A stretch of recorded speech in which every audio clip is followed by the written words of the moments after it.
Today's episode was brought to you by Wild Bill's Fireworks, PopChevy.com, and the Kent Rose Foundation. This episode is also brought to you by TheForkIn.com. Okay, Harold, boy, this is a big day for Behind the Shed. We got a really cool guest today, a guy I've known for a while, and you've known longer than me, that has a really rich history. So I'm going to let you introduce our guest, and we'll get started here. Thank you, Russ. First of all, I just want this special guest we have right now to know how delighted and elated we are to have you to come by and visit with us on the podcast. You. And a guy that, Tony, I guess we go way back to, you were running Buddy Lee Attractions when we met the first time. You've come so far since then, so have we. And just so happens that you manage one of my favorite bands in the universe now. And probably one of the better bands in the universe. I think the so. group Alabama. Yeah. And we're so happy to have you here. Well, thank you. Yeah. And with that, tell us how you got to Nashville and where you started and how you got to where you are now, which is your own man and your own company. And yeah. Well, it didn't start off that way, but when I grew up in a small town in Kentucky, Bardstown, Kentucky, which is the bourbon capital of the world, and put a little rock band together when I was in high school and played all through college. And during that time, I kind of handled the business part for the band. I dealt with the agents and I dealt with paying everybody and collecting the money. And I thought, I like the business side better than the musician side. Yeah. I was a drummer, and I wasn't that great of a drummer. I knew my limitations, and I thought I really want to be great at something, not adequate, Yeah. And so I said, I think I want to be an agent. I want to be a talent agent. And I was intrigued by it. So I started calling some agencies. I didn't call anybody in Nashville, but I called one in Cincinnati and one in Louisville, and none of them would hire me because I was young and didn't have any experience, and just right out of college. And but I was determined to do it, so I decided I'd just open up my own agency. I said, I'll show me, Yes. So I rented a 2-room office in Lexington, Kentucky, and started a little talent agency there, booking proms and fraternity parties and that kind of Holiday Inn lounge acts and things like that. So that was going along okay. I wasn't making any money. I was probably making $50 to $100 a week commission. But I was enjoying what I was doing, and I was learning as I went, Yeah. One of the bands that I was booking at the time was from Nashville, and it was a group called Peace and Quiet. And they were by far the best band I'd ever heard, musically, vocally. I just blew everybody else I'd ever heard out of the water. And I later found out that they were all session guys, and they liked to go out on the weekend and play. Yeah. But they were all in the studio every day, 5 days a week, all of them. Chris Luzinger, he was the leader of the band. What studios did they work in over there? Huh? Were they working in Cincinnati or in Lexington? Lexington. Wow, okay. Yeah. So anyway, I got to be friends with them, and I said, what would you recommend I do if I wanted to be a national talent agent? And they said, well, you got to go to New York, Los Angeles, or Nashville. And I said, well, Nashville's only 3 hours away. I think I'll try that, And they go, we have a band house that we all live in, which they did right behind Belmont University. And they said, you can have a room there until you can afford to get an apartment. You're welcome to stay there. So the next day I got a U-Haul trailer and I moved to Nashville, and I didn't know a single person here at all. And so I started knocking on doors. Of course, back then, this was in the the late 70s. There weren't any big agencies except for Buddy Lee. They were the biggest. There was no William Morris or CAA or UTA or any big agency. Big corporate agencies were not here yet. the reason they all came was because they knew what we were doing. They were like, whoa, they're doing a lot of touring and making a lot of money doing, country. And so that's why they all came. But anyway, nobody would offer me a job in Nashville. So finally, after about 2 weeks, I said, well, I'm just going to do the same thing I did in Lexington. I'll rent an office here on Music Row, a little office, and start my own little company again, my own little agency. So I did. It happened to be in the Buddy Lee building. And the Buddy Lee agency was the top 2 floors, and the bottom floor was, I think there was 8 offices on the first floor, and he rented those out to different songwriters and just different people that wanted to use them. So I rented that from him. I'd never met him. I knew who he was, obviously. So I started booking out of there, and one night I was working late. I used to work late because I could only get a hold of the club owners after 6 p.m. Most of them didn't even come in till after 6 p.m., Yeah. They weren't there during the daytime. So, but this night it was about 8 o'clock, and I had a knock on the door in my office, and in walks this guy, big guy, 3-piece suit, very dapper, and he said, I wanted to introduce myself. I'm Buddy Lee. And he said, every night when I leave the office, I see the light on under your door, and I hear you on the phone. And he said, you're somebody I'd like to have work for me. And I said, I'm thinking to myself, wow, that's what I've always wanted, Yeah. And he goes, if you ever need a job, you just go down the hall, go up the elevator, and I've got an office for you. And for some strange reason, I said, well, thank you, Mr. Lee, but I'm happy doing what I'm doing. I don't know why I said that. I don't know why it came out of my mouth, but it did. And he said, well, if you change your mind, let me know. Nice to meet you. And he left. So I go home that night to my girlfriend, who later became my wife, and I said, Buddy Lee offered me a job today. And she said, you took it, didn't you? And I said, no, I turned it down. And she's like, well, you call him first thing in the morning at 8 o'clock and take that job. That's what you've always wanted. I said, all right. So I did. And he said the same thing. When he answered the phone, he said, I wondered what took you so long. But he said, go down the hall, go up the elevator. I got a desk for you. So that's what I did. And I started there on November 1st of 1975 and was there for 33 years. Wow. And he taught me the business. I mean, he allowed me to do things that other agents weren't allowed to do in Nashville or anywhere. If you're an agent, they don't allow you to be a promoter. They don't allow you to be a producer. They don't allow you to consult or anything like that. You're just an agent. You have to be an agent. You can't be anything else. But in Buddy's world, he had no walls, and there wasn't anything you couldn't do. If you wanted to do something and it made sense, then do it. So that's where I really learned, a lot about promoting, because he was a promoter before he became an agent. He was a professional wrestler before he became a promoter. Wow. Yeah, he wrestled when he was 18 years old. He was from the Bronx in New York. And when he was 18, his dad, who was a plumber, called him into his room and he said, you need to get out of this town. And Buddy said, what do you mean? He said, well, you're hanging out with the wrong people. And I'm telling you, if you stick around with these people, you're going to get in trouble. And once you're involved with these people, you're always involved with these people. So you need to get out of here now. You need to leave. And so he moved to Boston, didn't have a job, and worked in a fruit market, delivering fruit, and tried to figure out what he was going to do. And this guy came by named Peffer. His last name was Peffer. And said, man, you're a good-looking guy. Buddy was about 6'4", and he had long blonde hair. He looked like Ric Flair, kind of. Wow. But so anyway, he started wrestling, and he wrestled until he was, I think, 25.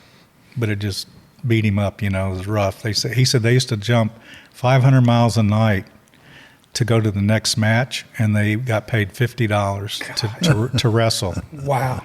Yeah, he said, and we all rode in the same car, about 6 of us in the same vehicle. But Yeah, so that's Buddy's background. And then, you know, at the time, he was the biggest agency in Nashville, and we had about 140 artists that we represented. Wow. So, and it was all the iconic acts that you think about today, you know. It was Yeah. Willie and Waylon and Kristofferson and everybody from Freddie Fender to Johnny Paycheck to, you know, you just go down the list. Yeah. And we had them all. So the first act that I ever was responsible for signing at Buddy Lee was a guy named George Strait. Oh my goodness. So That's a pretty good first signing. That's a nice start. he's done pretty good, I would think. But Irv Woolsey, I knew Irv, and he was at MCA Records, and he called me one day and he said, I'm going to try to get this kid that used to play at my club. He had a club in Texas, Irv did. He said, I used to hire this guy, and then he had to go to the military, and now he's out of the military, and he said, I want to get him a record deal here with MCA, and I'm going to need an agent. So I said, well, yeah, I'd be interested. And he said, well, when he comes up here, I'll bring him over. Excuse me. And he did. And that was the first act I ever signed to, and became his, what they call RA, responsible agent. Yeah. Wow. Yeah. What a start. Yeah, man. And then I had that experience, or that same type of luck through my career, you know, because I was able to sign a lot of artists that became superstars, and a couple of them you helped me with Terry Clark and Sammy Kershaw. And, Yeah. but, you know, I got Ricky Van Shelton was a big deal at the time. He and, was. Yeah. And got him, and then I had I signed Lorrie Morgan. Buddy used to book her father, George Morgan, so that's how I got connected with them. But Yeah, Harold, you made some records with Lorrie, didn't you? Initially, I did. Yeah. Yeah. And so, you know, it just went on from there. We got assigned a group called Sawyer Brown, Yeah.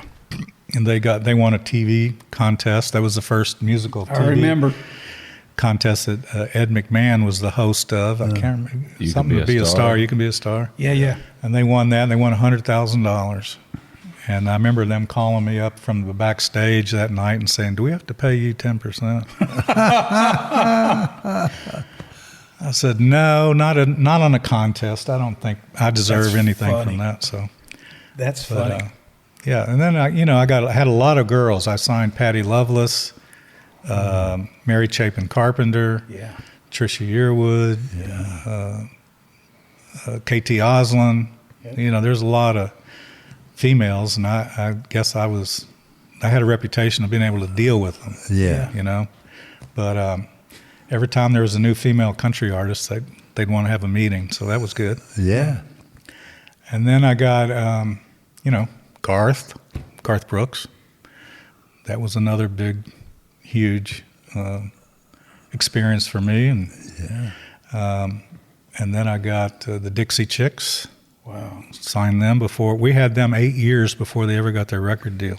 You're kidding. Wow. Yeah, we were booking a lot of dates in Texas and Oklahoma and Arkansas. Wow. And they used to dress up in like Dale Evans dress, Western wear girls' dresses. That's what they used to wear on the road. And we booked them a lot. And the most of the stuff they did was corporate, private shows, because they never had a hit. Yeah. They didn't have a record deal. But then we got them a record deal, and we helped them get the record deal, and we helped them get a manager. They didn't have a manager either. And at the time, David Skepner, who used to manage Loretta Lynn, Oh, I remember David. he said, yeah, I'd like to manage them. So we got him involved, and he started managing them, and then he unfortunately passed away. So we had to find another manager for him, and ended up getting Simon Renshaw, who was working for Bill Ham out of Houston, Texas, with ZZ Top and Clint Black. Yep. And so they had sent Simon to Nashville to run Bill Ham's office for Nashville because they had Clint Black. And for whatever reason, once they set all that up and everything started working, they let him go. They let Simon go. And so Simon, I'd known him, and he kept coming up, is there anybody I can work for? You know, any acts I can work with? And so when the Dixie Chicks needed another manager, we suggested him. I said, he knows what he's doing, and he knows the record business, and he knows the concert business, and he worked with Bill Ham, who's a really good manager for many years. And so they hired him.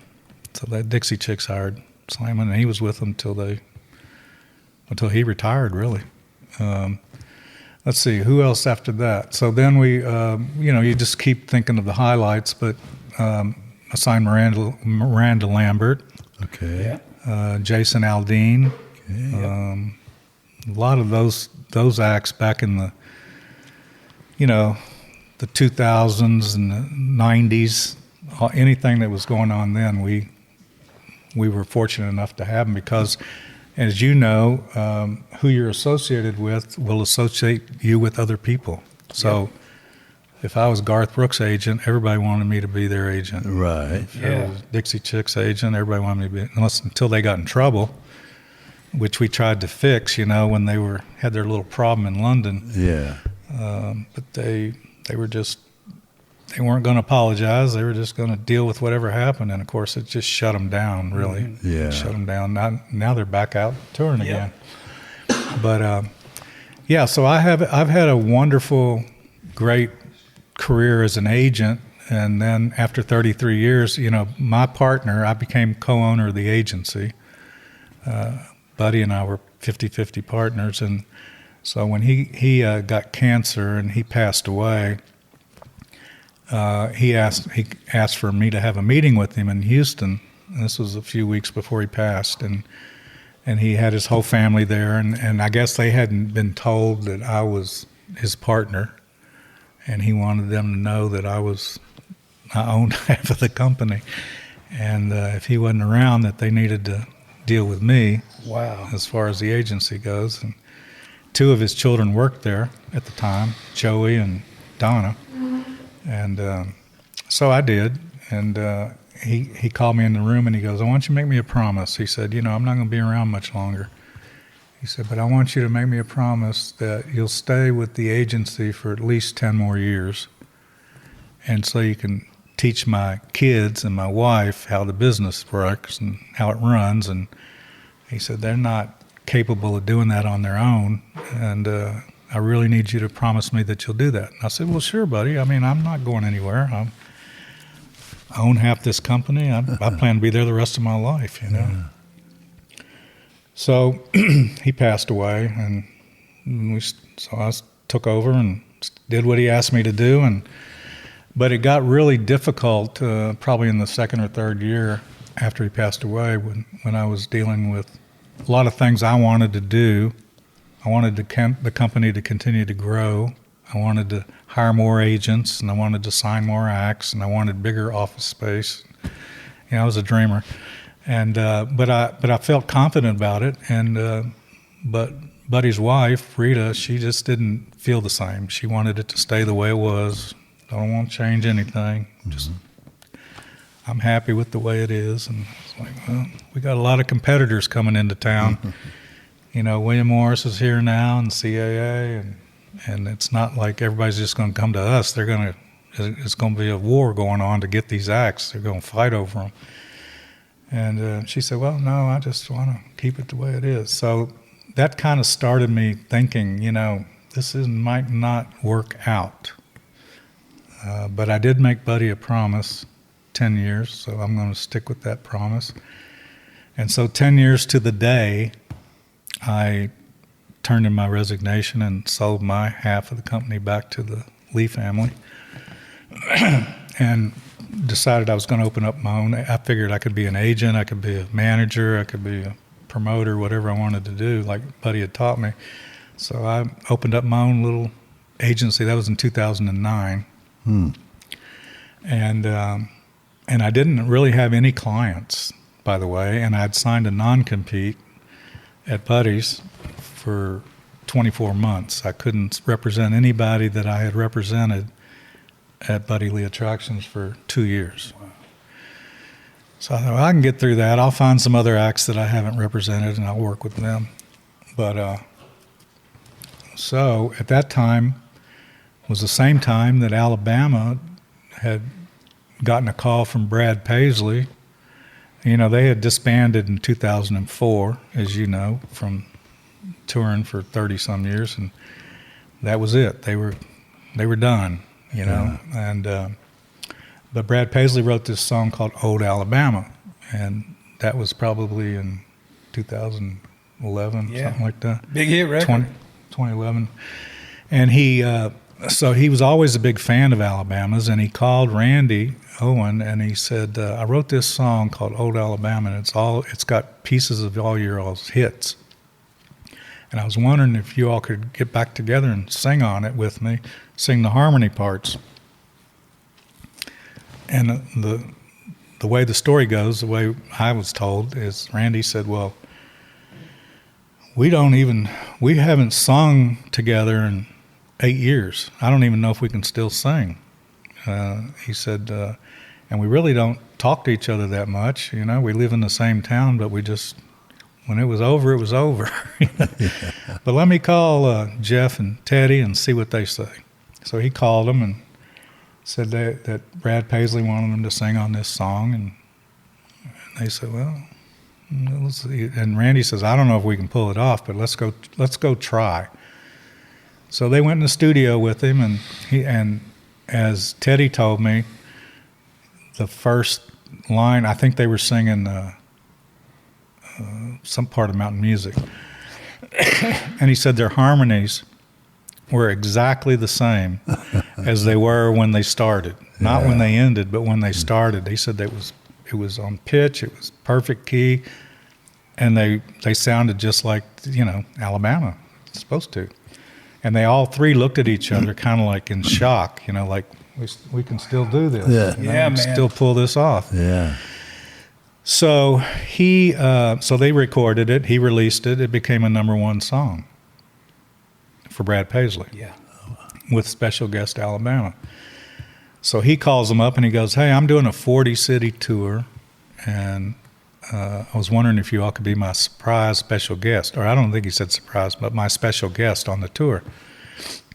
And they said, well, what? Like what? And you want open for you? And they go, no. He says, when I sing Old Alabama, you all just walk out and start singing your parts. The crowd will go crazy because they're not expecting it. And he said, and then when we're done with that song, you all, with my band and me, you sing a couple of your hits. Yeah. You know, just so like 3 or 4 songs is all I need you all to do. And you don't have to bring a band. You don't have to bring a crew. You just, the 3 of you, maybe and a road manager, and that's all you're going to need, you know. And so they said, well, let's talk about it. So at the time, they also needed a new manager. You know, I'm not sure how it ended up with Dale, but they made the decision they didn't want Dale to manage them at this new juncture in their career. Right. But he'd done a great job with them. I mean, my gosh, he had a lot to do with their success. Yes. I really feel. And so they did what they call a cattle call. They had a cattle call in Nashville at their attorney's office, Mike Milam, and they interviewed about 14 different managers to see if they wanted to pick one of these guys. And one of them was me. And I had just opened my company, so I was brand new, you know. But I knew those guys. I'd been booking them on shows and fairs, and I had a lot of our artists on tour with them, you know. Lorrie did a tour with them. Ricky Van Shelton did a tour with them. Yeah. So I went to the meeting, and I remember, never forget it, I walked in the meeting, and there's 3 of them are sitting there at a conference table, and I'm at the other end. They're down there, and I'm at the other end, and they go, we want to ask you a few questions. Well, Jeff had a computer, a laptop that he was typing on the whole time. I don't know what he was probably playing a game. Yeah. But and Teddy was just staring at me, and then Randy was the one asking the questions. But they started asking me questions like, what would you say about this, or what would you say about that? What do you think about, do you think we could record another album? You remember, which brings up, I called you one afternoon, and we had lunch or breakfast, and I asked you, would you consider reproducing the band again? Yeah. You said, sure, absolutely.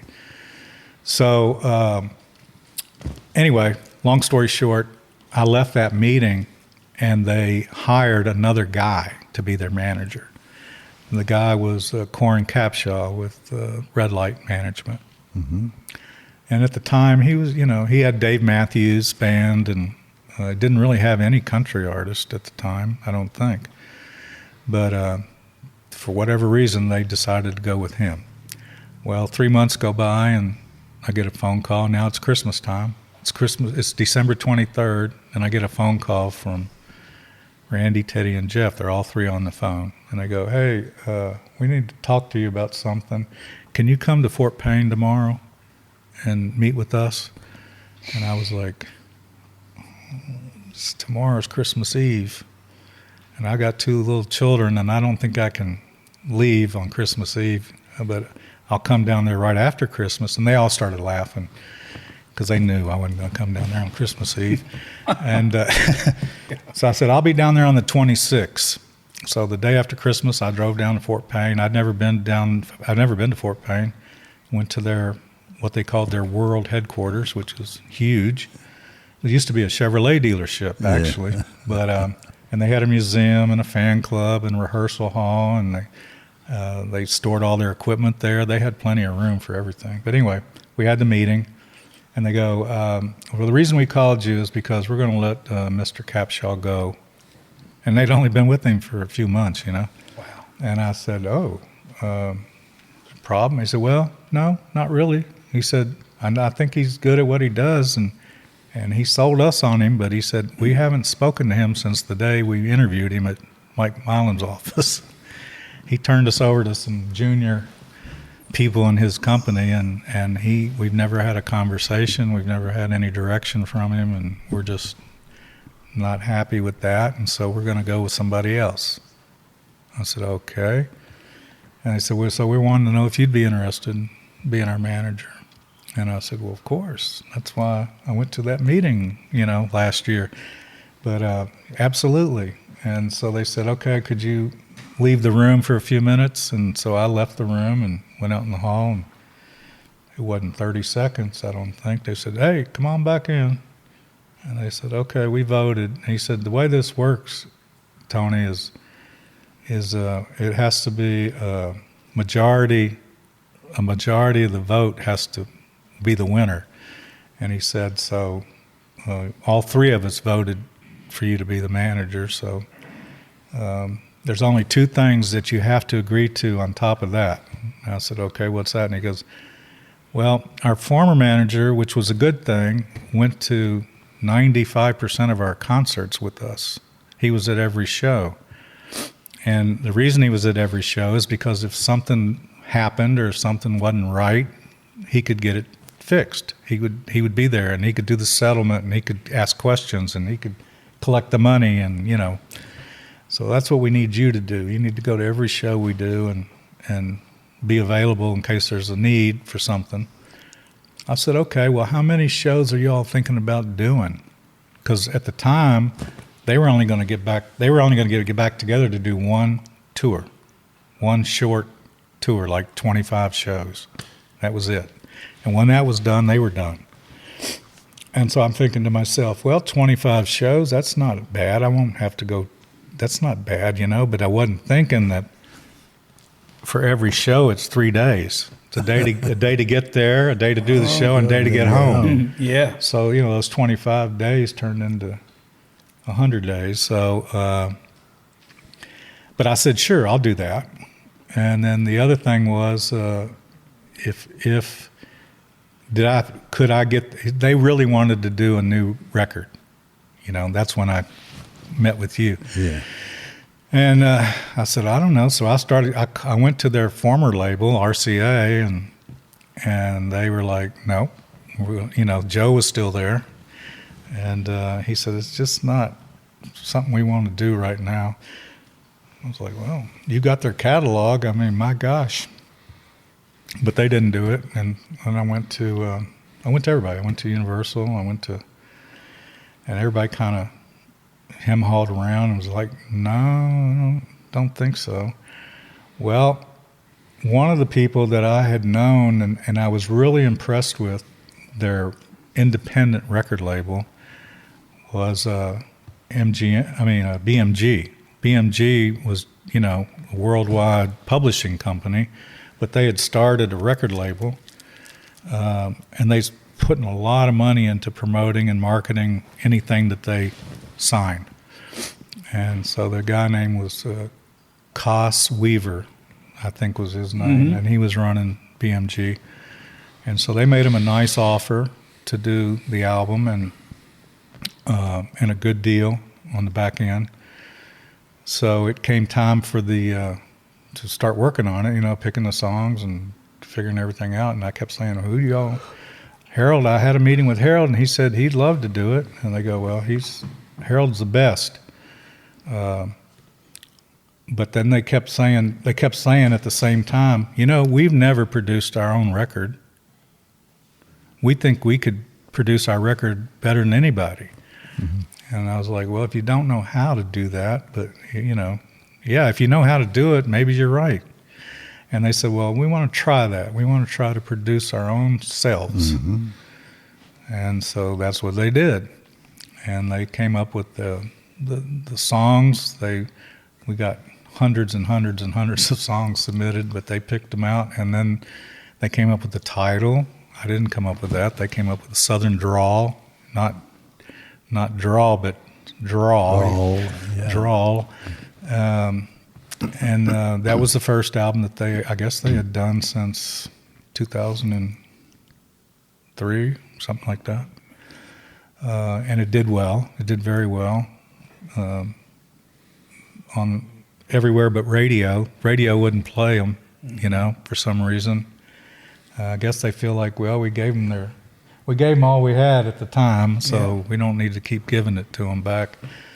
But anyway, so I decided to put this tour together, and Blake McDaniel, who was here earlier, he was the agent for the band, and he was at CAA, and I knew him very well, and so we put this tour together, and ironically, it freaked us all out because they were selling out. They were selling, it was like they were selling more tickets when they got back together and went out than they were when they were doing the farewell tour. Wow.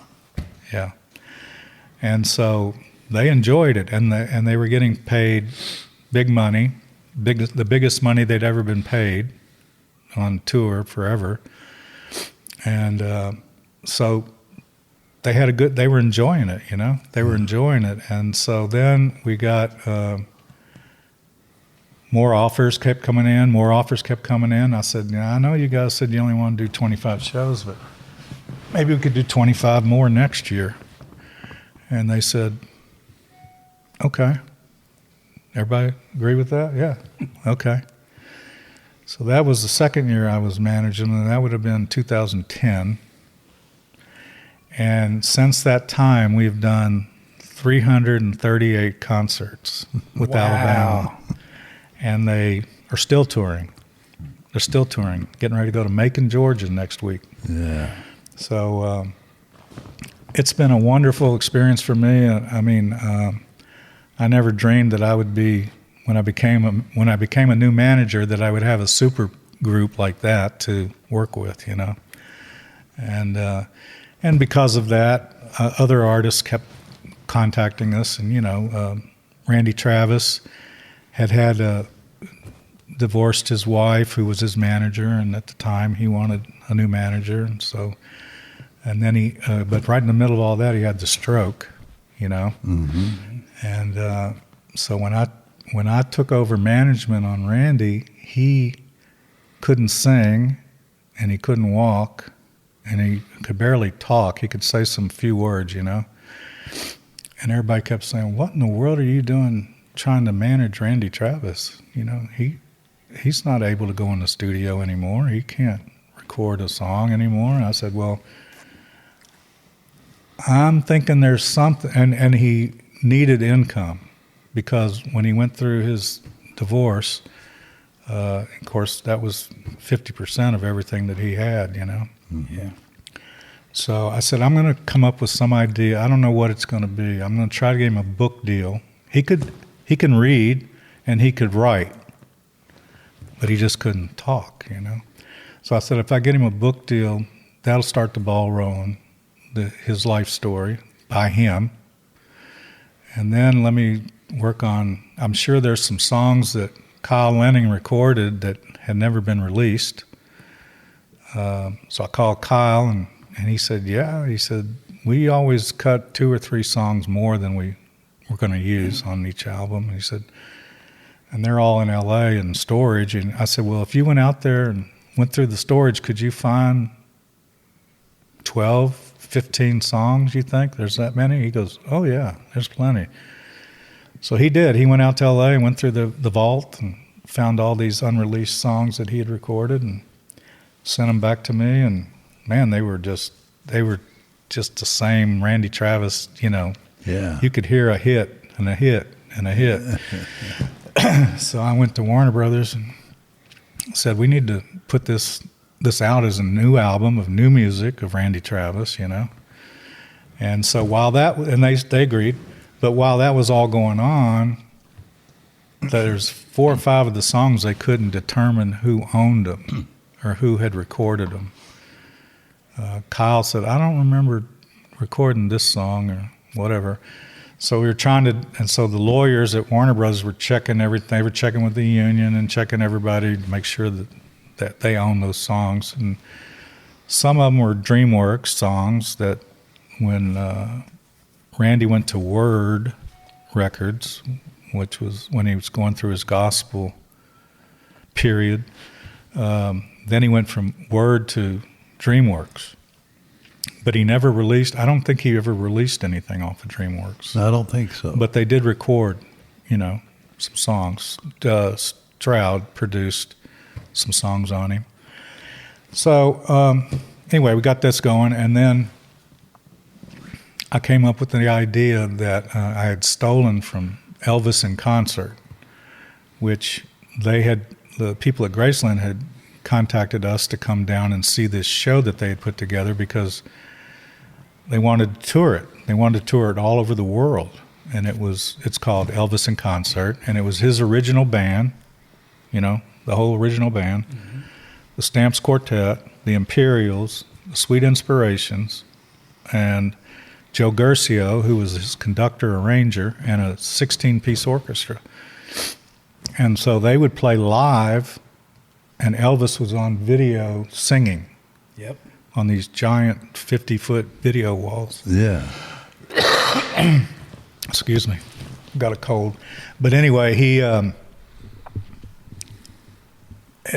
so I went down and saw this show, and I was like, this is friggin' amazing. I mean, you felt like after about 5 minutes you were at an Elvis concert because you're watching him sing and you're seeing his original band, and that I don't think who was Ronnie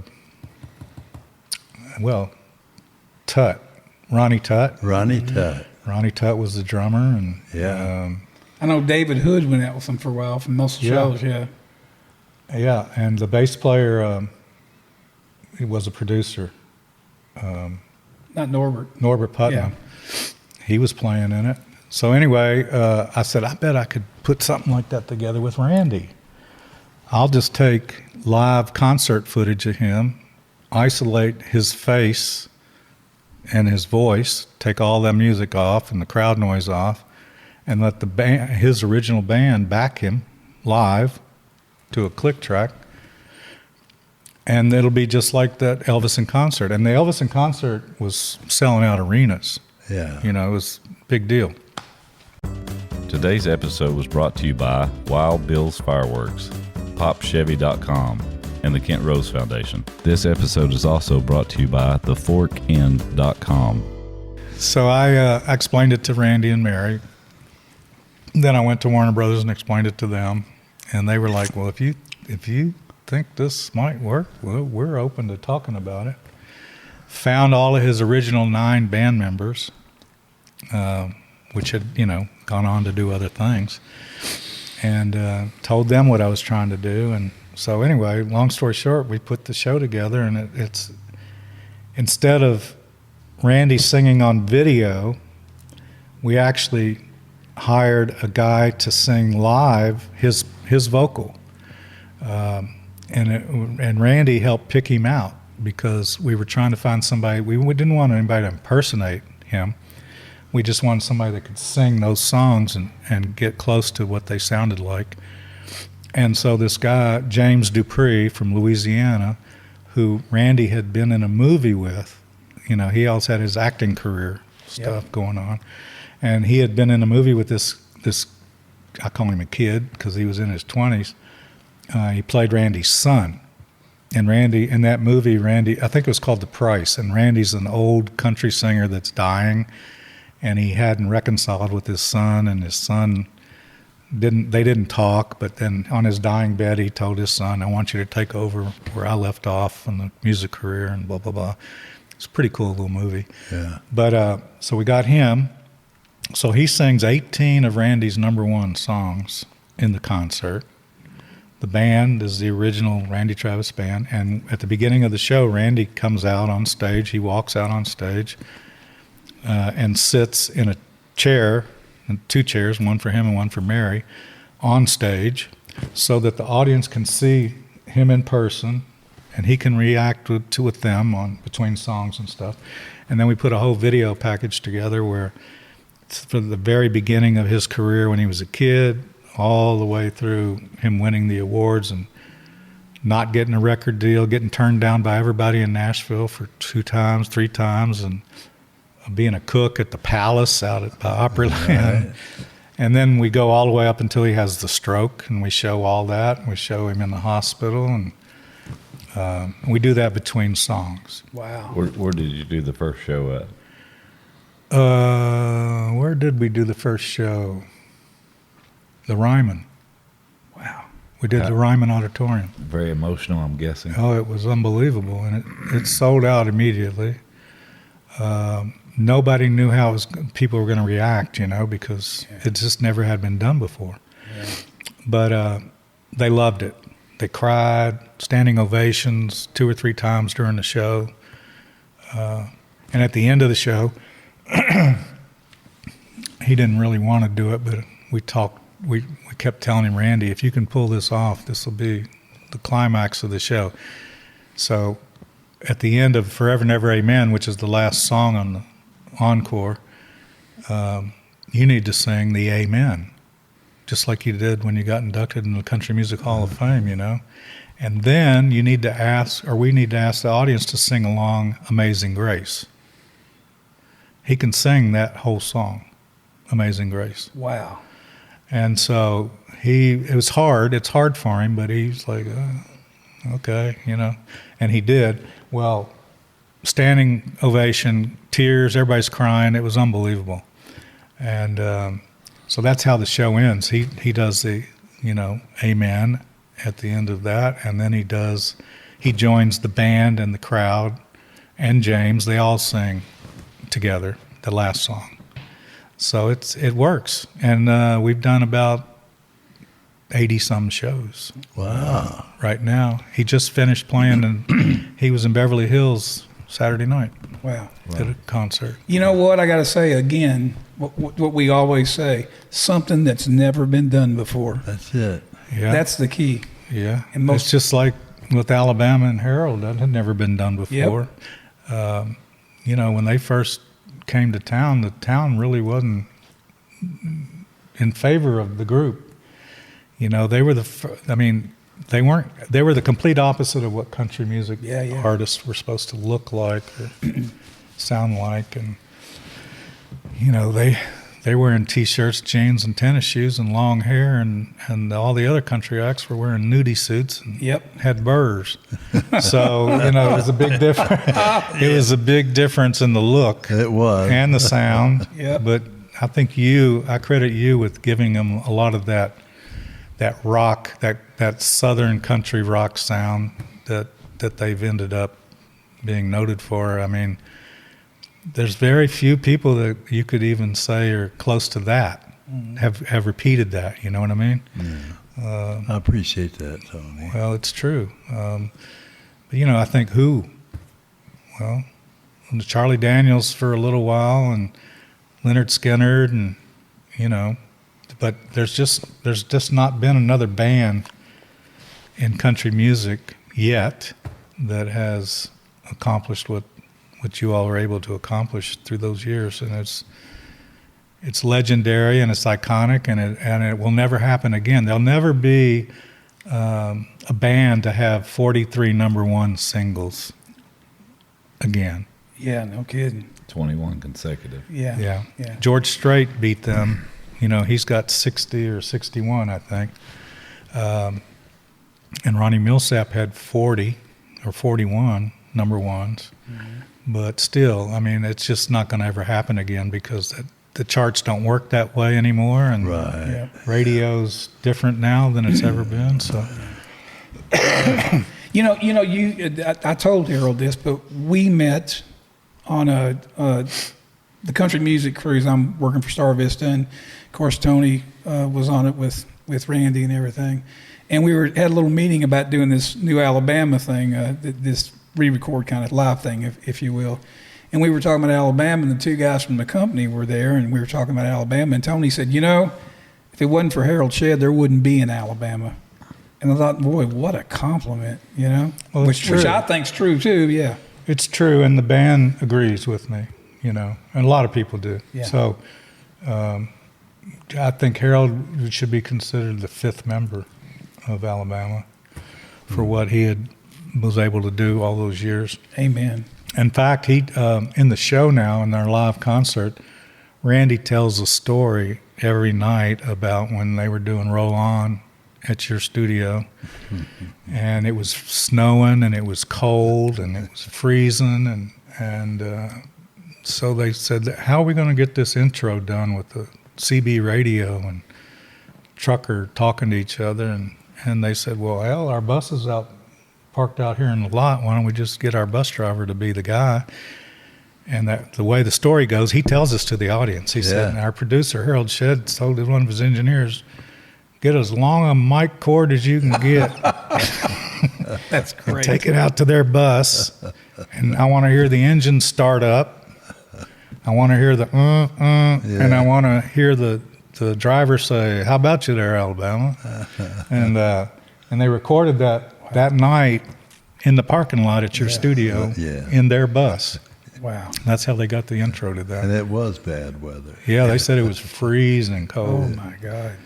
That's funny.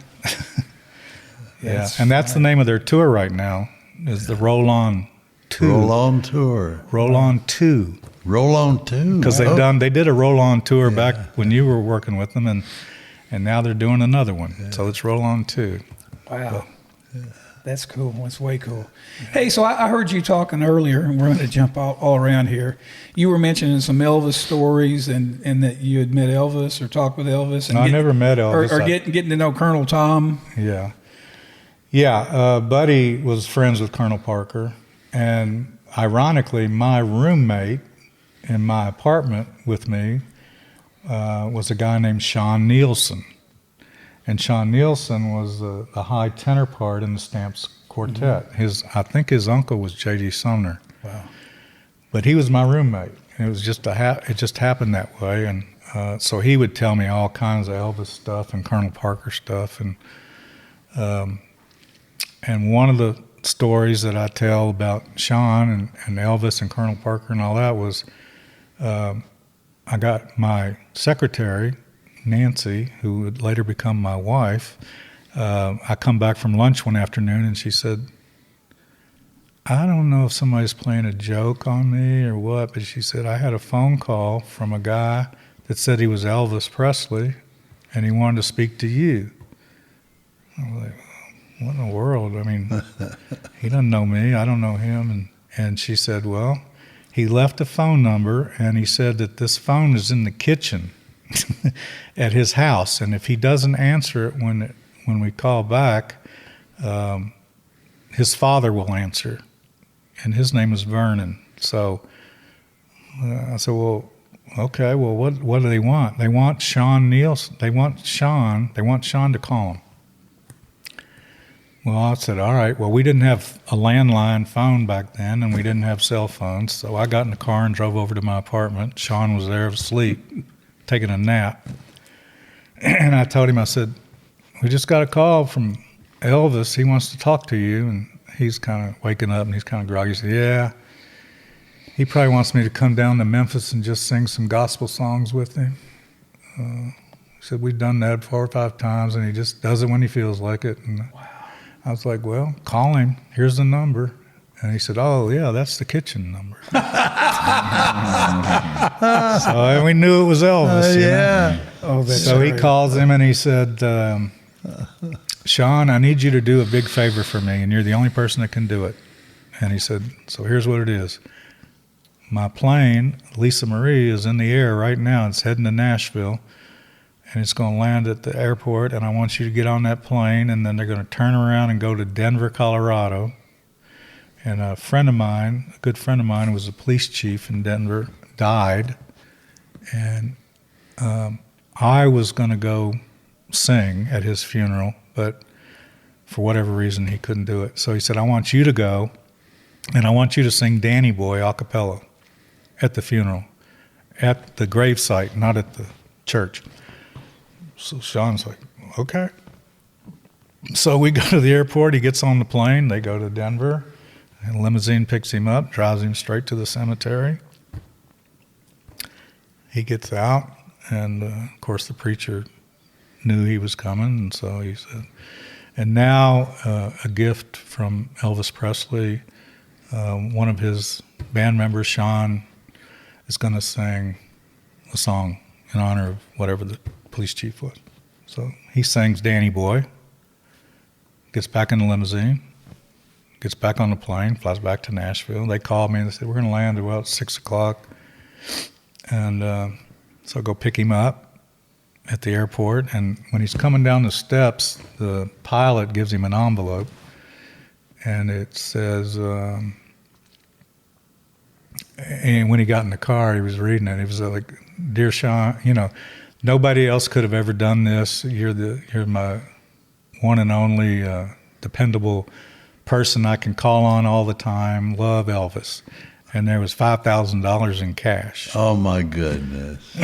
Which was a lot of money back then. Yeah. And it was a lot of money for Sean. He was just blown away. Wow.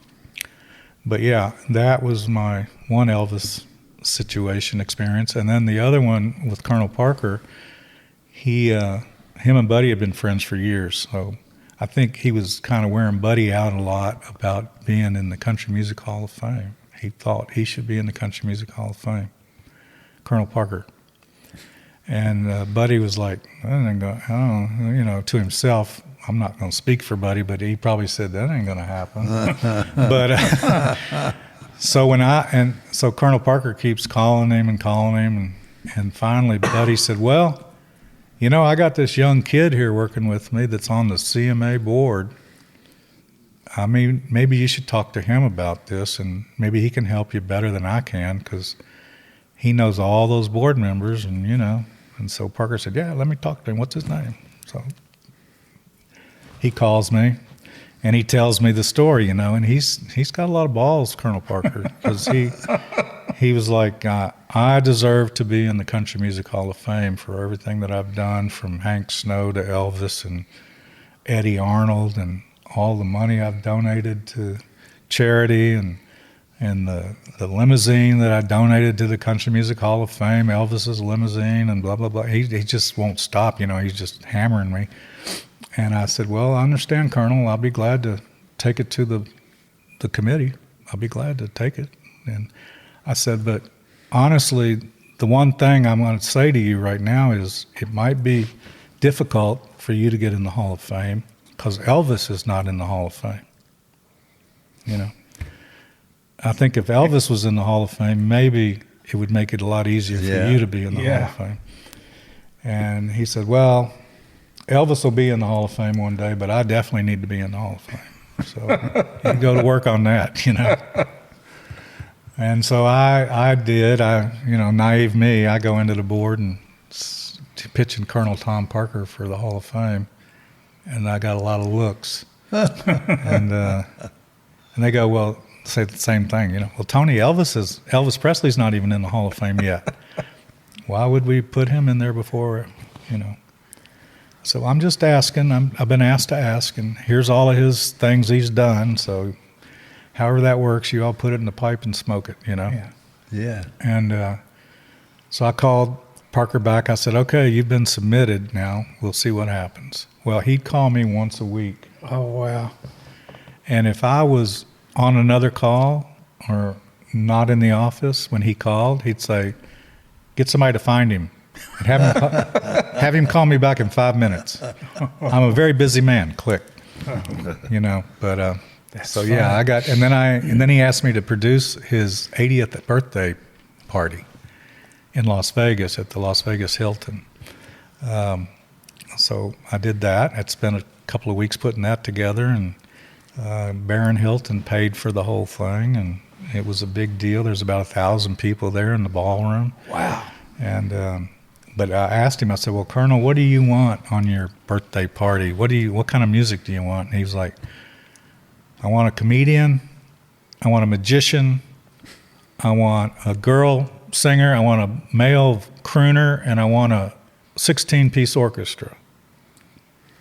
Okay, I wrote all that down. I'm thinking, well, here we go. So I start checking around. I basically found everything he wanted. I got the orchestra, and I was trying to think earlier who the male artist was. I think it was Vic Damone. Vic Damone. I think. And then the girl was, there was a couple, a male-female couple, Edie Gourmet. Yeah. Got her, and then Steve Lawrence. Are they together Steve too? Lawrence, yeah. And then, but I didn't know where to find a magician that would work in a ballroom like that.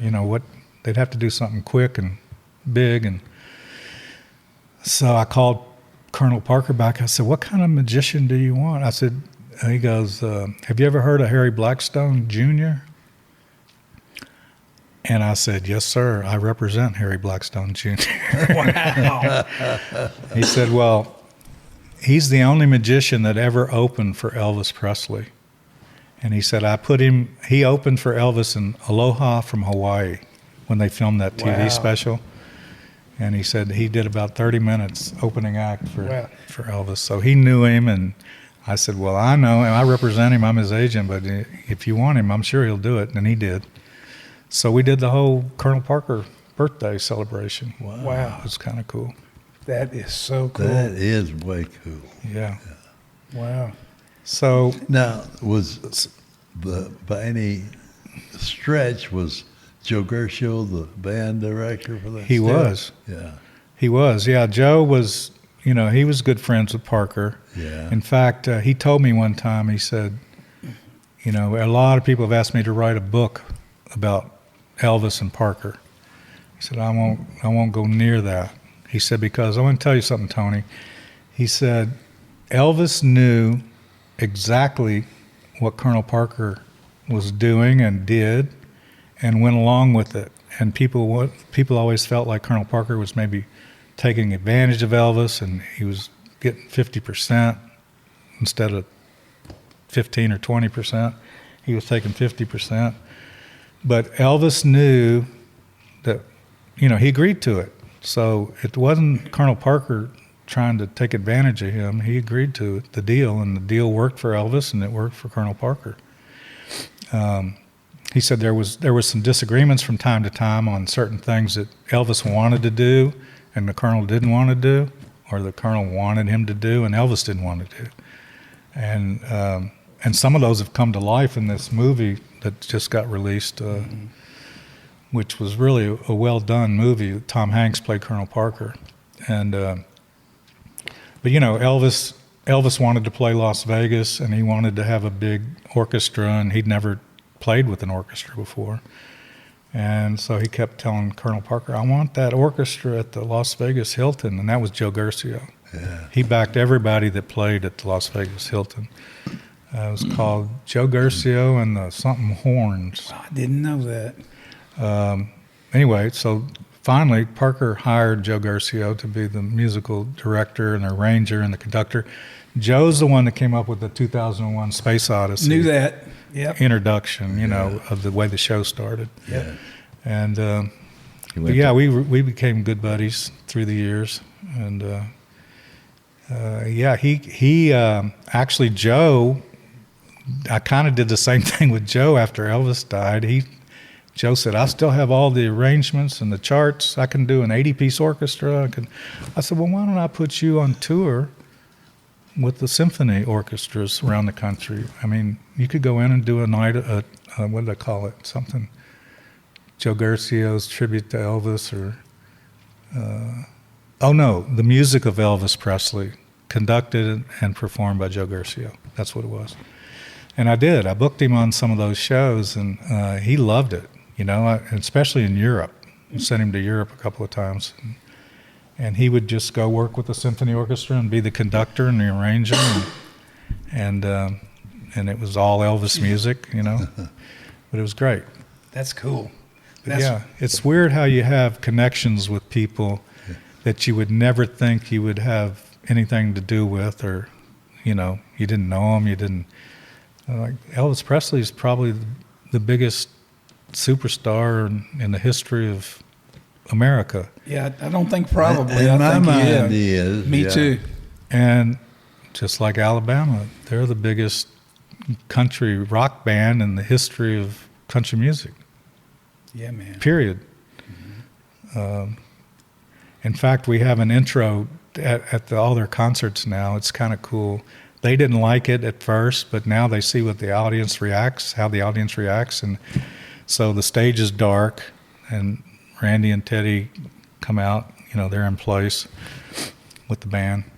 And then there's some instrument tuning up stuff going on, and then this voice says, and now you are you're going to experience an unbelievable event tonight with music from the greatest country rock band of all time, Alabama. And then that's when the show starts, and the crowd just goes ape. Oh, I bet. You can't hear the music. They're so loud. It's unbelievable. But yeah, they're still having fun, still doing it. Great. Yeah, that's way cool. Now, you were earlier. You were talking to Blake. You mentioned getting involved with Farm Aid too, or being a part of that. Yeah, that's a big deal. Yeah, that was a big deal, and about ended me. Honestly, I ended up in the hospital after it was over. But that was I represented Willie Nelson, and so we were doing a show at the Illinois State Fair in Springfield, Illinois, and Buddy was with me, and Willie asked us to come on the bus before the show and said, I want to talk to you about doing something. And Buddy said, well, like what? And he says, well, I want to do a concert for America. And they had just done Live Aid, in London and Philadelphia, and around the 4th of July, about 5 weeks earlier, which was to raise money to feed the hungry in other countries. But Willie said, I want to do a concert to raise money for America and for the American farmers. He said, they're going out of business every day. We said, okay. And I'm thinking it's just going to be him. He wants to figure out when to do it. And then he says, and I want to do it in a stadium. And I want to do rock and country and blues and gospel.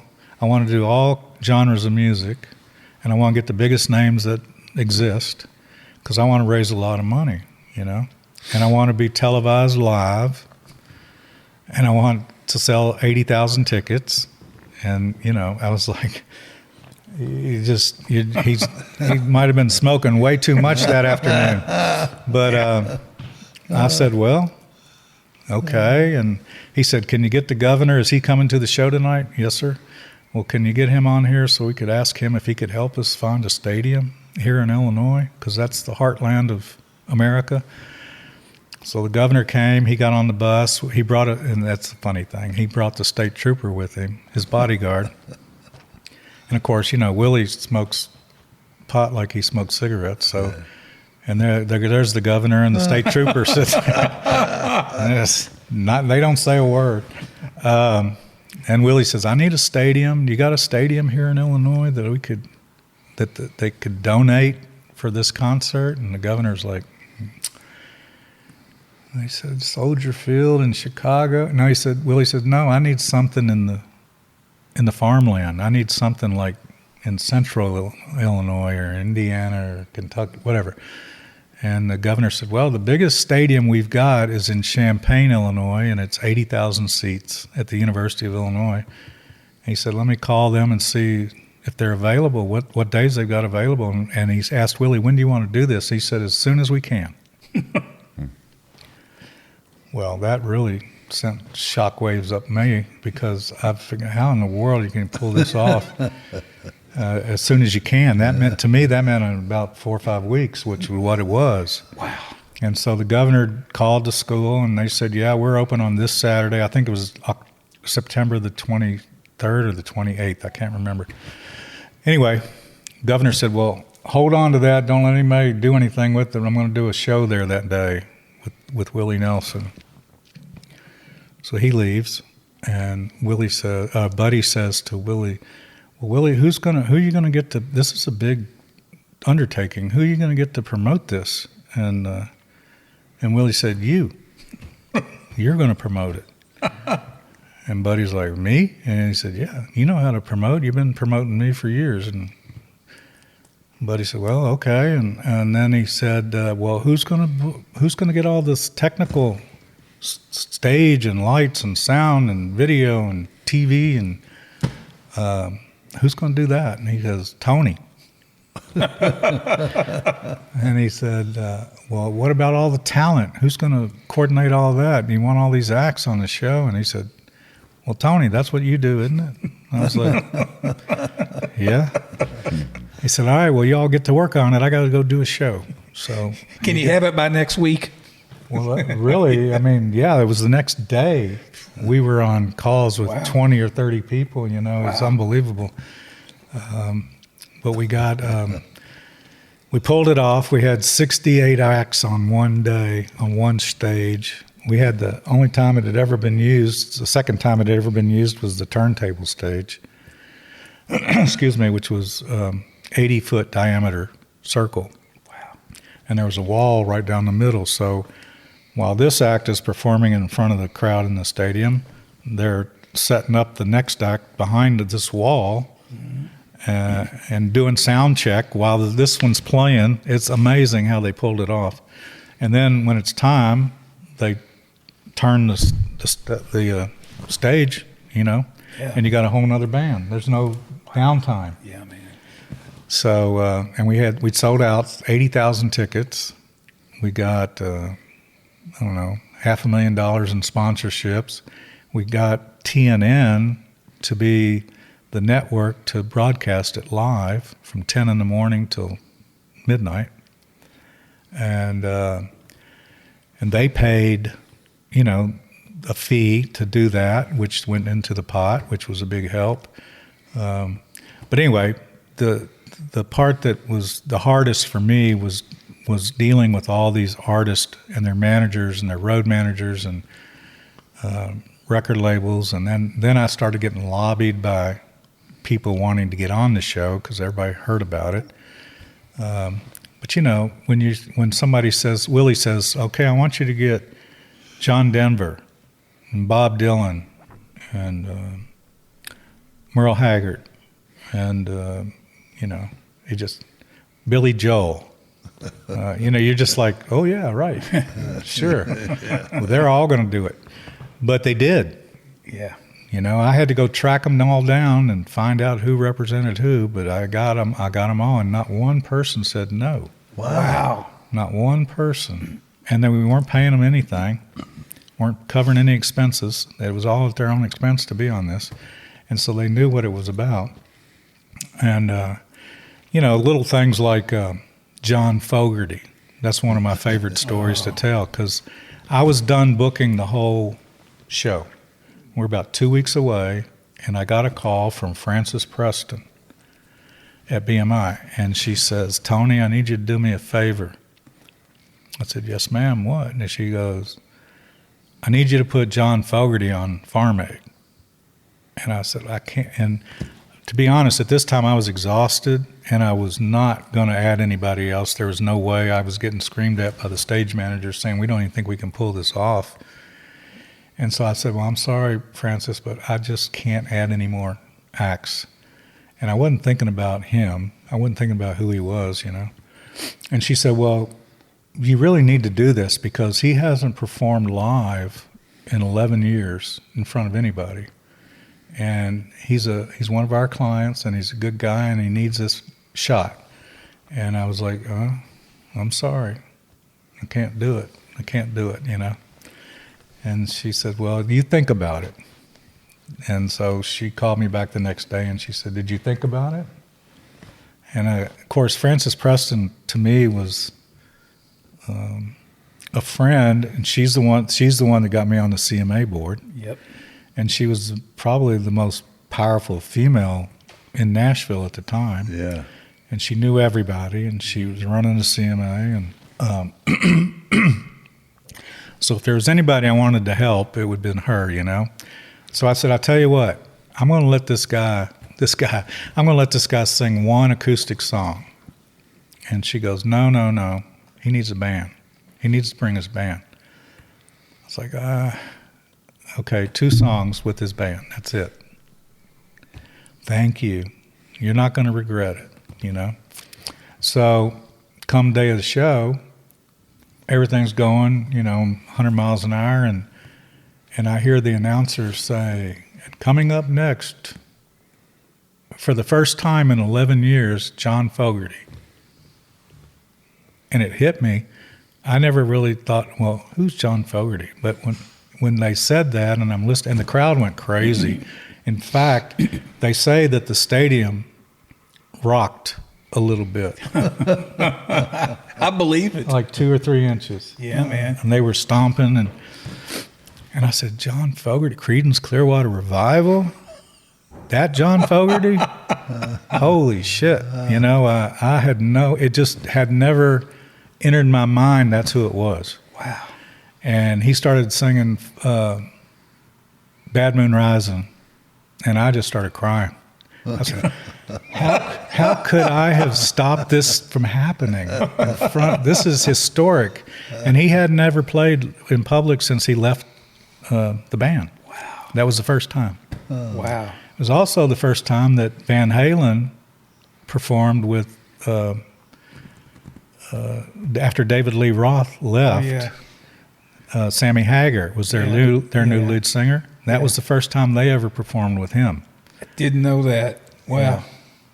Yeah. And something happened during that performance, by the way, that I don't even know if I can tell the story, but I was on the bus with Willie, and so, you know, they were getting ready to introduce Van Halen. It was a big deal. Yeah.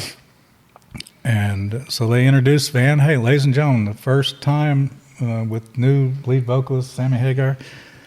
And you might have to edit this.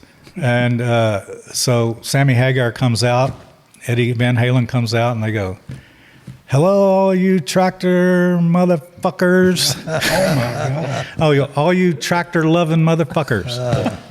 And crowd went crazy. Well, Willie's got, get him off the stage now. Does he not know we're on live television? And we got kids in the audience. And I was like, so I ran up on stage, and his manager, the manager was named Ed. And I ran up to him, and I grabbed him, and I said, you got to get him off stage. Willie said, they're done. He doesn't want him on here. And he goes, you go tell him. I said, I'm not going out there, but you need to tell the band. I'm telling you, I'm serious. And about that time, the road manager came up, and he was screaming at him too, and said, Willie said, get him off stage, you know. But he wouldn't go out there, and they kept going, and they did their 4 songs. And, but you know, stuff like that you're a part of, and you just never know that that's going to happen. Who in the world would have thought that somebody would have said that on live television? And one of the hottest acts in the world, too. Yeah. Yeah. That's But crazy. yeah, but Farm Aid was a tremendous amount of work. It's probably my most the biggest accomplishment I've ever done in my career. Yeah, man. And it's still going. They're still there. I think we're getting ready to do the 40th or 45th Wow. something right now, and I'm still involved with them. It's been great, and they've raised about $250 million since they started for the family farmers. Yeah. Wow. Yeah. And saved a lot of people from losing their farms, Wow. bankrupt. That's incredible. It is. That is incredible. Hey, so what kind of stuff are you working on? New stuff? What are you doing new now? Well, I've always tried to have one or two or three new artists that we're trying to develop. We're working with a couple of new acts right now. That one of them is called Red Clay Strays. They're phenomenal. They're out of Mobile, Alabama. Cody Payne, who has been with me for, I guess, 10 years. He's the one that discovered them. Yeah. He found them in a club, and he came to me and he said, because I hired him as an agent, Yeah. but he came to me and he said, I'd really like to manage this band. And I was like, I was looking at him and I was listening to him and I was like, he kind of reminds me of me. Yeah. Yeah. I can tell that he's sincere and he really believes in this band. And, Yeah. I said, well, if you really feel like they got a shot, let's do it, Yeah. And so he signed them. And they pitched, we pitched, nobody was interested at the time. So we decided to do our own album, independent. But we didn't have the money to do it, or they didn't have the money to do it, so we did a GoFundMe. Cody came up with all that. He came up with a GoFundMe. I think we were trying to raise $30,000 to do this album, and it ended up being $80,000 that we raised, and it was just from people that had seen them on the internet. Yeah. They'd never had a record on the radio. They'd never been on television. It was just strictly video of them live on the internet. So that record, they recorded it, they produced it, and they released it, and it did very, very well. Made them some money, and then we started looking for another deal. So we went to all the labels in town, and the band was kind of like, let's just keep doing independent. Yeah. And I said, that's fine, because that's what y'all want to do. But all the labels that we went to wanted to sign them. Every one of them became like a bidding war. And so how hard it is to say to a record label president, like if Harold called me up and said, I want to sign that band, and I said, well, they don't want to sign. They don't want to sign with you. They don't want to sign with anybody. It's not you. They don't want to sign with anybody. They don't want a record label.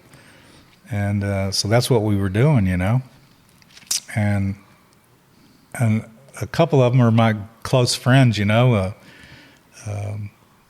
Warner Brothers and Sony. Randy Goodman, he was really hot on the trail to do them. And anyway, the end of that story is, they didn't want to do a record deal, but they're out on the West Coast doing a run, and these young A&R guys from Atlantic Records, or Atlantic RCA, I guess it's the imprint of the same company. They're going to their shows, and they got backstage, and they're hanging out, and they're the same age. They're young, they're in their late 20s. And they kind of hit it off and kind of bonded and became friends. And it turns out that they were with RCA Records, West Coast. Mm-hmm. And they kept saying, man, we'd love to represent you all. And they go, well, we don't want to be, we're not really, well, we don't care. We're not country either. We don't really do anything with the Nashville office. You'd be with us out here, So that changed their thinking a little bit.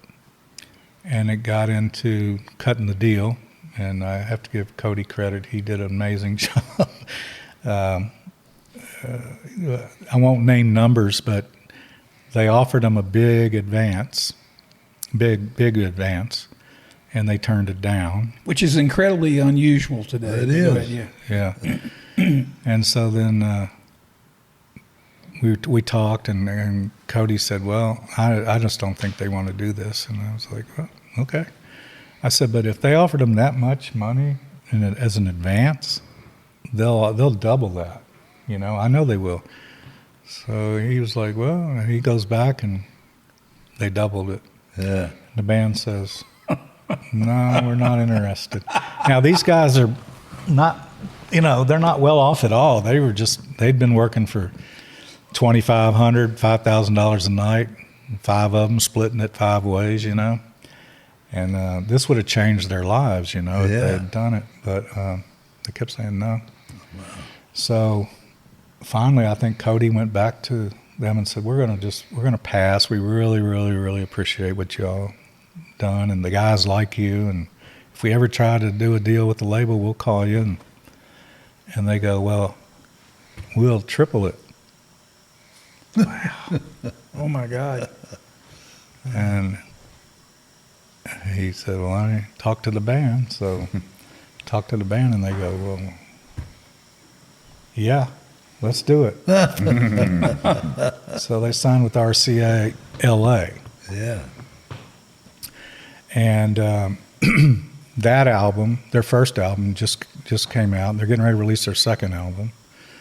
But the ironic thing about Red Clay Strays is that they have never had a hit song on the radio. They've had some hits on the internet, and there's a cult following for them, and it's just amazing. I mean, when you get a band like that has 20 million streams on one song that they wrote, and never had it on radio, never been on TV, never been on a tour with any big acts, it's just absolutely amazing.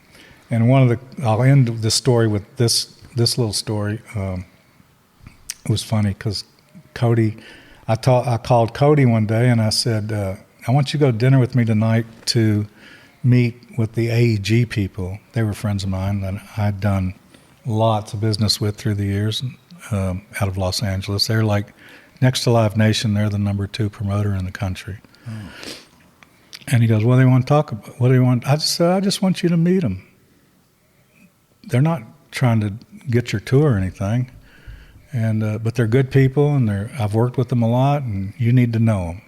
And so he said, all right. So he goes to dinner, and Mark Norman, who was I think he was the president of Worldwide Touring, was there, and he was a friend. And anyway, we're having dinner and talking about everything, and so Cody was like, so what'd you guys want to talk about? Well, he shouldn't have said that, because that wasn't, it was just, I told them I was wanting to introduce him to them and them to him. And they said, well, we're not here to talk about your band, although we love them. We'd love to work with them at some point, but that's not why we're here. We're just wanting to meet you and get to know you. And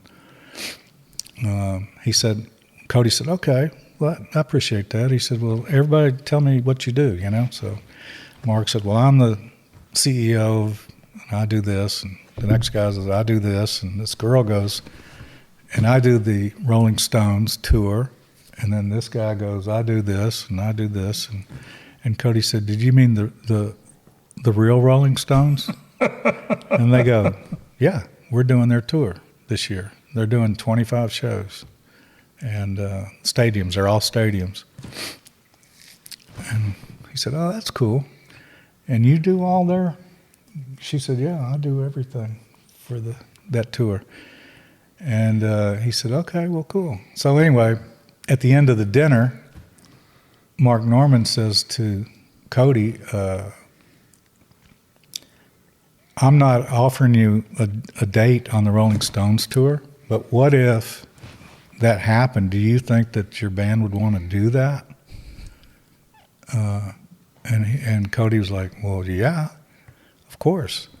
And he said, all right, well, I'm not, we're not offering you one, but just want to know what you would do if we did. So they leave, and a couple of weeks go by, and they call Cody and said, we've got this one date. If you want to consider doing it, you could open for the Stones. I think it was in Boston. I'm not sure. And Cody said, yeah, that'd be awesome. So that was the first time they ever opened for a headliner in a stadium. And think about it. Yeah. It was the Rolling Stones. Yeah. The Rolling Stones. Yeah. And then we found out that the band actually approves each opening act on their tour. And they try to do a different one on every show, different one. But they asked for, I think he said they wanted 8 songs and videos and a bio and a picture. And that the band all sits in a room when they decide on who they want, and they go through that and they listen to 30, 40 seconds of the song and then move on to the next one.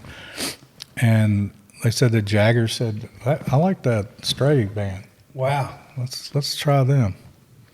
So that's how they got it. Wow. All right. How cool is that? That was cool. Yeah, man. You would have signed this band. If you'd have heard them, you would have signed this band. They're great. I mean, great. Well, they're doing great, and they're super guys, and I'm so happy for Cody, who's handling them and doing everything for them, and they love him, and it's been a great project. And then there's a couple of other acts that we're working with. Before you go any further, I want to say one thing. Having a great mentor is very, very important. You had one, I had one over there, and you being the mentor of them is really cool, I think. Yeah. With experience and everything, that's cool. Yeah. Well, they're good guys, and they're going to go a long way. That's way cool. They got a sold out Madison Square Garden date coming up. Wow. So I didn't mean to cut you off. Go ahead. I'm sorry. I just think that's important. And they just played Stagecoach this weekend. Yeah. The big festival out in Los Angeles.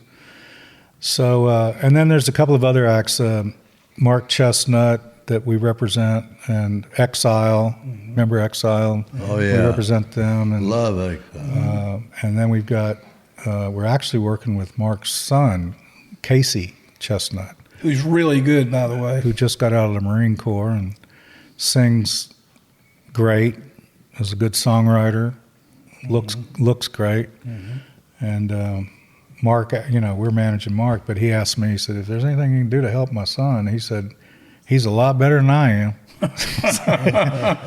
And Mark's pretty good. Yeah. And then there's a trio out of Canada, 3 girls that we've been working on called the Heels, Heels, like, high heels. And they're great, 3-part harmonies, good entertainers, beautiful girls. So we're working on that. And that's about it, because my rule at my company is that we don't want to sign any more acts that we can't physically handle. Right. Yeah. Right. So, we've got enough people on staff that deals with all of this, what I just told you, but there's really no room unless I hire more staff, and which I don't really want to do. I want to keep it the way it is, and I'm available to all of our clients 24 hours a day, 7 days a week, and it's busy. You know what I mean? There's a lot to do there. So I don't want to keep representing more artists. I've kind of decided that if one of them leaves or one of them retires, then we'll look at another act. Yeah. But we're very happy with what we're doing right now. Cool. Can imagine. Yeah, man. Well, man, this has been so great. I'm so glad you came out here today. I know you took a lot of time out of your day to do it. No, I wouldn't give anything to be here with Mr. Shed. I wanted to figure out what behind the shed was, but I guess I'll get that after we're done. Yeah. You're not there yet, no. Yeah, that's a new album we got for you. I like that. Yeah. That's funny. Well, man, just thank you so much, Harold. Thank you, Tony. We appreciate it so much. Well, I and we appreciate know that the viewers and listeners will really get a lot from what you've said, your Well, stories and how you did it, Yeah. and the success you had by doing what you thought you were supposed to do. I love that. Yeah, I think I was put here to do what I'm doing. And, Yeah. And I've gotten pretty good at it and lucky. I've been very fortunate, it's just time after time after time after time. So I think that's what I was meant to be, Yeah, I do too. Yeah. And it's an honor to have you here. Well, thank you. Yeah, man. It's an honor to be here. Thank you. Yeah, man. Today's episode was brought to you by Wild Bill's Fireworks, PopChevy.com, and the Kent Rose Foundation. This episode is also brought to you by TheForkEnd.com.